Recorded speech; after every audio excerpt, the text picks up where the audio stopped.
Uh, kwa mtu yoyote ambaye anaangalia video hii kwa muda huu na anaona kwamba maisha yake ni magumu, anaona yupo katika kipindi kigumu, na nataka nikwambie kwamba hicho sio kitu kibaya, kwa sababu maisha ni kama vile game. Kama game, chukulie mfano wa game gani? Ngoja nichukue Sudoku. Ni game ambalo unasukuma box kuliingiza kwenye vyumba, si ndio? Level ya kwanza inakuwa ina chumba juu, chini na pembeni. Unasukuma box chini, unaenda juu unasukuma, unaenda pembeni unasukuma. Hiyo ni level ya kwanza. Level ya pili unaletewa kitu kingine complicated kabisa. Na kuletewa hicho kitu complicated haimaanishi kwamba inatakiwa uishie kwenye level ya kwanza, kwa sababu ni rahisi. Utatumia akili, utafanya juu chini uivuke hiyo challenge ya pili uende level nyingine. Ndio hivyo hivyo kwenye maisha. Hata waliofanikiwa ni watu wenye passion ya kutoka kwenye level moja kwenda level nyingine. Ukiona mpaka leo kwa kina Elon Musk bado anapambana, wapo kwenye level ya juu kabisa, yani level ya juu ya asilimia 0 point something huko juu. Kwenye 100%, yeye yupo kwenye 0 point something, sio hata 1% juu. Ila still bado anataka kupursue kitu fulani, anataka kutoka kwenye level aliyopo kwenda kwenye level nyingine. Kwa hiyo changamoto ambayo ulionayo hapa, amini kwamba hiyo ni opportunity ya kutoka kwenye level uliopo kwenda kwenye level nyingine. Kupita hiyo level sio kitu kirahisi, ni kitu kigumu, na kubaki kwenye level uliopo ni kitu kigumu still. Kwa sababu upo kwenye level hiyo hiyo, kila siku kuna shusha box chini, linaingia, unaenda juu, unasukuma box, inaingia pembeni, unaingia. Ukienda level ya pili huwezi kuivuka, unarudi kwenye level ya kwanza. Kwa still ni kitu kigumu, au pursue ile kuvuka level moja kwenda level nyingine.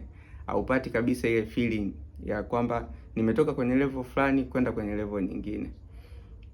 Kwa hiyo challenges, vitu vigumu vinavyokuja mbele yetu ni challenge ambazo tunaletewa na Mungu, na Mungu hawezi akakupa challenge ambayo huwezi ukaipita. Anaweza akakupa kitu ambacho huwezi kukikeli. Anatupa vitu ambavyo anajua kabisa kwamba kwa level ya ubinadamu hichi kitu kinawezekana na kinapita. Kwa hiyo wakati mgumu, challenge yote ile ni opportunity. Watu wote ambao wamefanikiwa mpaka leo, 1% ya watu 100% ni wale ambao walisimama katika kipindi kigumu. Waliosimama katika challenge ndio watu waliofanikiwa mpaka sasa hivi. Mfano mzuri, viazi. Ngoja nichukulie mfano wa viazi. Viazi vimechukuliwa, viazi vimekusanywa vikubwa na vidogo, vikawekwa kwenye let's say kwenye container au kwenye kitu kama vile kwenye gari, tuseme pickup, vikarundikwa.